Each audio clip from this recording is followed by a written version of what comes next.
এই কবরটা এমন ভয়ঙ্কর জগৎ, যেই জগতে কোনো সাথী পাওয়া যাবে না, যেই জগতে কোনো সঙ্গী পাওয়া যাবে না, যেই জগতে বিপদে বললে কেউ সাহায্যের জন্য এগিয়ে আসবে না।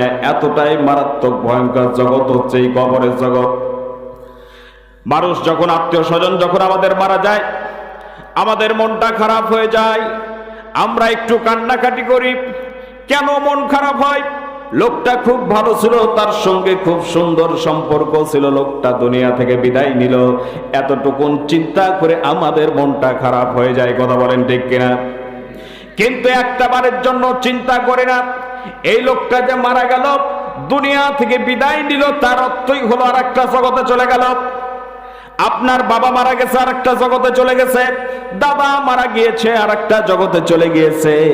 যারাই মারা গিয়েছে মৃত্যুবরণ করার সঙ্গে সঙ্গে আর একটা জগতে চলে যায়। ওই জগৎটাতে কি অবস্থায় থাকবে, কেমন আছে, কি অবস্থায় আছে, একবারও চিন্তা করে দেখি না।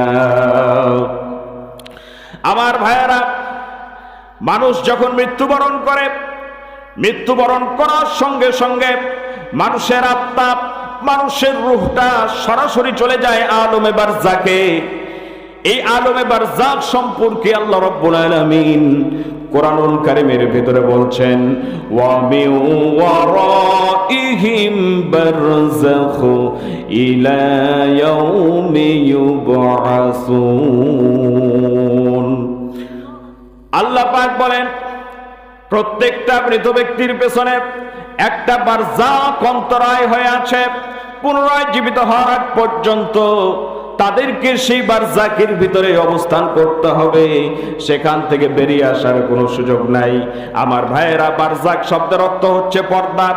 এটা হচ্ছে একটা পর্দা, একটা প্যাকেট।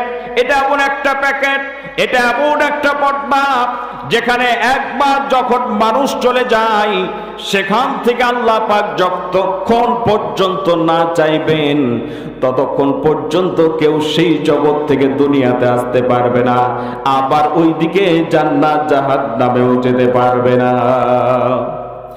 আমার ভাইয়েরা, এই আলমে বারজাক এতটাই ভয়ঙ্কর একটা জগৎ। মানুষ যখন মৃত্যুবরণ করে তখন সরাসরি চলে গেল এই আলমে বারজাকে। এখান থেকে দুনিয়াতে ফিরে আসার কোনো সুযোগ নাই। যতই যন্ত্রণা হোক, যতই কষ্ট হোক না কেন, একটা মুহূর্তের জন্য সেই জগৎ থেকে এই পৃথিবীতে ফিরে আসতে পারবে না, সেই সুযোগ নাই।